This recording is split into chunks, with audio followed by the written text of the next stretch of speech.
મારું નામ શૈલેષભાઈ. હું લગભગ 50 વર્ષથી અહીંયા આગળ આવતો રહેલો છું. નાનપણમાં અહીંયા આગળ બોલ બેટ ને બધું અહીં રમેલા છે. અહીં સૌથી પહેલા તો એક મહાદેવ એટલે ઠુઠિયા મહારાજ આવતા હતા. એ મહારાજના લીધે અમે ઓળખતા હતા. ને ત્યાર પછી અત્યાર સુધી હું અત્યારે અમેરિકાથી અહીંયા આગળ આવેલો છું. ને મને બહુ જ શ્રદ્ધા છે. ને આ મોટા મહાદેવ આમ એક જાતનું એવું કે છે સોમનાથ મહાદેવ છે એવું છે.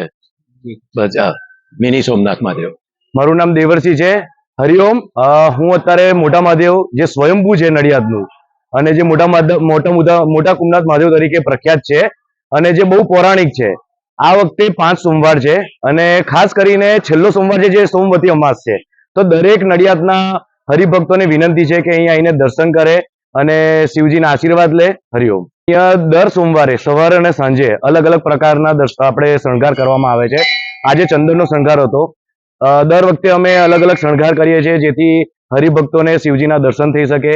એમની શ્રદ્ધાનો અહીંયા વિશ્વાસ છે, અહીંયા આશ્રય છે. તો દરેક શ્રદ્ધાળુઓને વિનંતી છે કે અહીંયા આવીને શણગારના ખાસ દર્શન કરે. શિવલિંગ ઉપર પહેલું તો આપણે જળ ચડાવીએ છીએ, પછી દૂધ છે, પછી શ્રદ્ધા અનુસાર પંચામૃત છે અને પછી એનાથી શ્રદ્ધા અનુસાર મેન એમને છે બીલીપત્ર અને ધતુરો છે. મારું નામ મિતેશ પટેલ છે. હું આ મોટા કુમનાથ મહાદેવમાં ટ્રસ્ટી તરીકે સેવા આપું છું અને આ મોટા કુમનાથ મહાદેવનો ઇતિહાસ બહુ પુરાણો છે. સમુદ્ર મંથન વખતે જ્યારે અંદરથી અમૃત કળશ નીકળ્યો એ અમૃત કળશ લઈને દાનવો જ્યારે ભાગી ગયેલા ત્યારે એના અમુક બિંદુ અહીંયા પડેલા અને એના પછી આ શિવલિંગ થયેલું એટલે સ્વયંભૂ શિવલિંગ છે. આ મહાદેવ અમે નવું બનાવડાવ્યું, રિનોવેશન કર્યું આમાં મહાદેવમાં. તો એને હવે મિની સોમનાથ તરીકે પણ ઓળખવામાં આવે છે. ભક્તો મિની સોમનાથ તરીકે પણ ઓળખે છે. અહીંયા દરેક ભક્તોની મનોકામનાઓ પૂર્ણ થાય છે અને બહુ સારા કાર્યો થાય છે. દર શ્રાવણ મહિનામાં 5 સોમવારે દર સોમવારે જુદા અલગ શણગાર થાય છે.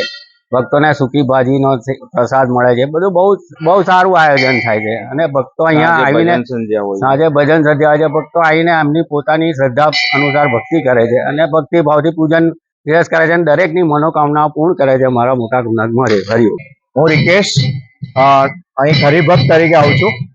નડિયાદમાં આજે શ્રાવણ મહિનાનો પહેલો સોમવાર શરૂ થયો છે. આ વર્ષે 5 સોમવાર આવે છે શ્રાવણ મહિનામાં, જે દર સોમવારે નવા શણગાર થશે, જેના દર્શન લેવા બધા હરિભક્તોએ નમ્ર વિનંતી છે કે આવીને દર્શન કરે મોટા મહાદેવના. જે મોટું પ્રાચીન મંદિર છે, સૌથી જૂનું મંદિર છે અહીંયા. Hariom. As a parents definitely proud feel થાય કે હા આજે કંઈક નાની સિટી છે તો શું છે, પણ લીડ અહીંયા બી છે. અમારી પાસે બી એ એજ્યુકેશન છે જે બહારની સિટી મેળવે છે. આવી રીતની ગ્રાફિક્સ બનાવી, આવી મસ્ત ડોક્યુમેન્ટ બનાવવા, તમે લીડના પ્રોગ્રામમાં સ્ટોરી જુઓ તો મજા આવી જાય. આપણને બી મજા આવે, છોકરાને તો શું ના આવે, આપણને બી મજા આવે. આપણે બી 2 વખત જોઈએ. વિઝ્યુઅલ લર્નિંગ જ લીડનો મોટામાં મોટો બેનિફિટ છે.